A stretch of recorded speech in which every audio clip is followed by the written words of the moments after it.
ជំរាបសួរពុកម៉ែបងប្អូនទាំងអស់គ្នានឹងនាំមកនៅរឿងថ្មីសង្ឃឹមថាពុកម៉ែបងប្អូននឹងចូលចិត្តរឿងថ្មីនេះដែលមានចំណងជើងថាភូមិចាស់លោកអ៊ំចាន់គាត់មានអាយុ70ឆ្នាំ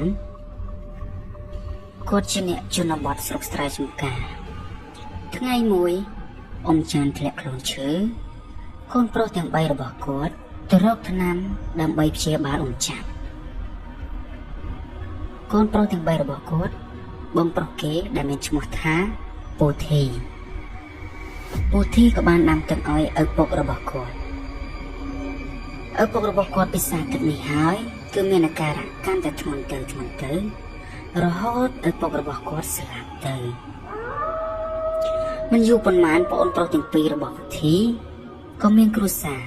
រួមទាំងពូធីផងដែរហើយប្អូនប្រុសទាំងពីររបស់គាត់ក៏ទៅនៅខាងប្រពន្ធរបស់គាត់ទាំងពីរលើកលែងតែពូធីទេគឺខាងប្រពន្ធរបស់គាត់មកនៅខាងគាត់មិនយូរប៉ុន្មានពូធីក៏មានកូនប្រុសម្នាក់ទៀត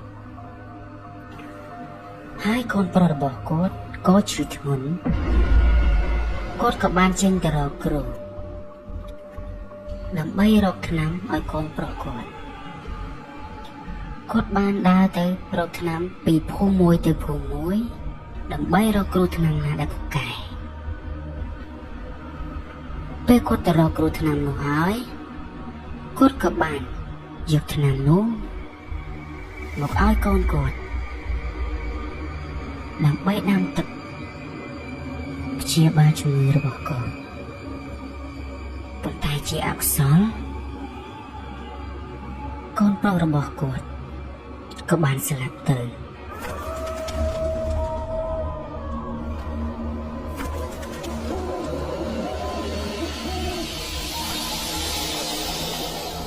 នៅពេលនោះពូធីក៏គាត់បាក់ចិត្តយ៉ាងខ្លាំងកូនប្រុសគាត់ជាទីស្រឡាញ់នោះបានស្លាប់ទៅយ៉ាងអណោចអធមជាទីបំផុត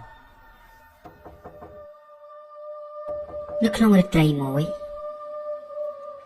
ពូធីក៏គាត់បានដេកយល់សពឃើញឪពុករបស់គាត់មកប្រាប់គាត់ថាអកូនណាភូមិនេះកូនឯងនៅមិនបានទេព្រោះមានគេកាន់ហើយកូន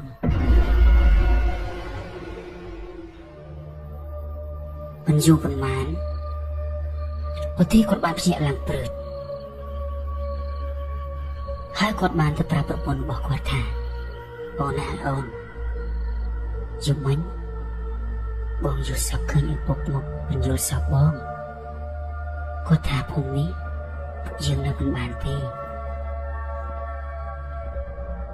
ប្រពន្ធគាត់ក៏បាននិយាយទៅពូធីថាតើមានរឿងអ្វីទៅឯងបានជាភូមិនេះនៅមិនបានពូធីក៏បានប្រាប់ទៅប្រពន្ធគាត់ថាបងក៏មិនដឹងដែរបងយល់សប្ឃើញឪពុករបស់បងមកពន្យល់សពប្រពន្ធពូធីក៏បានប្រាប់ពូធីថាបងគួរតែទៅរកគ្រូមើលមិនបានប៉ុន្មានទេពូធីក៏គាត់បានទៅរកគ្រូគាត់ទៅដល់ផ្ទះគ្រូមកសម្លឹងមើលមុខពូធីភ្លាមក៏គាត់បាននិយាយទៅពូធីថាក្មួយក្មួយភូមិនៅក្មួយឯងនៅនោះគឺមានគេកាន់ហើយក្មួយនៅពេលនោះពូធីមានអារម្មណ៍ថាមិនក៏លោកគ្រូដឹងទាំងគាត់មិនបានសួរគ្រូផងពេលគាត់បានសួរលោកគ្រូហើយគាត់បានត្រឡប់មកផ្ទះវិញហើយក៏គាត់បានចេញពីភូមិនោះគឺគាត់ចេញចោល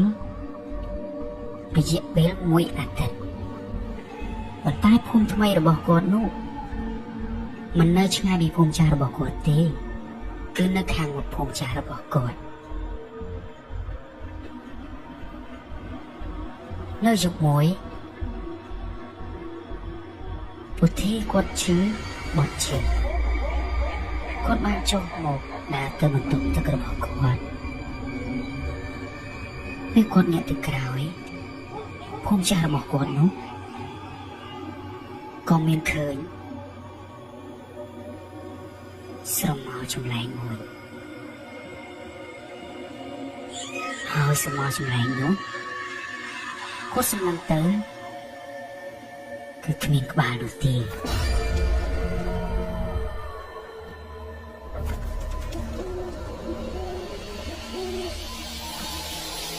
គាត់បានបត់ជើងរួចហើយក៏គាត់ឡើងទៅលើផ្ទះរបស់គាត់វិញលុះព្រឹកឡើងគាត់ក៏បានប្រាប់ប្រពន្ធគាត់ថាឯងយប់មិញ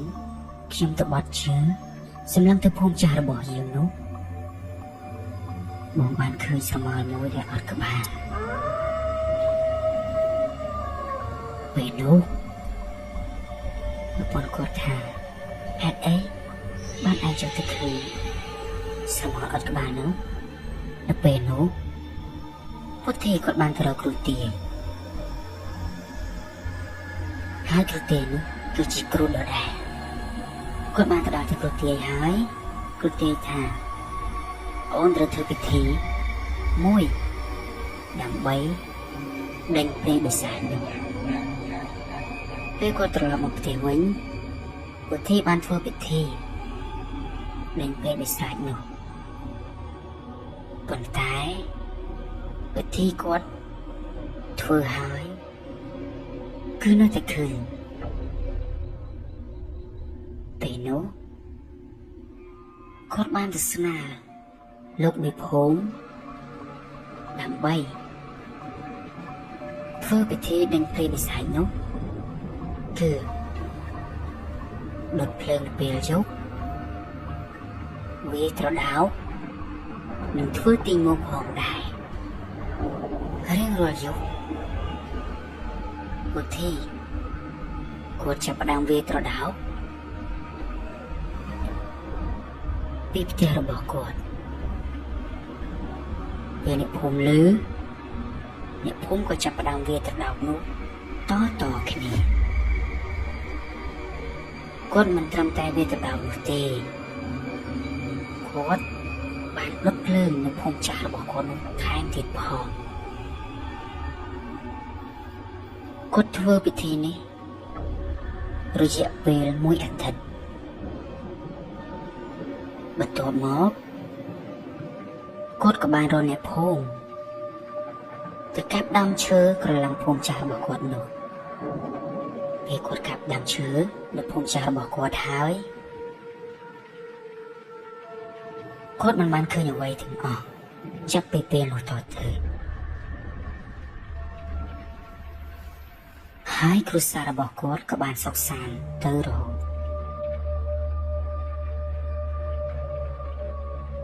សូមអរគុណសម្រាប់ការតាមដាន Channel របស់ខ្ញុំរឿងនេះគឺចប់តែត្រឹមនេះសូមអរគុណ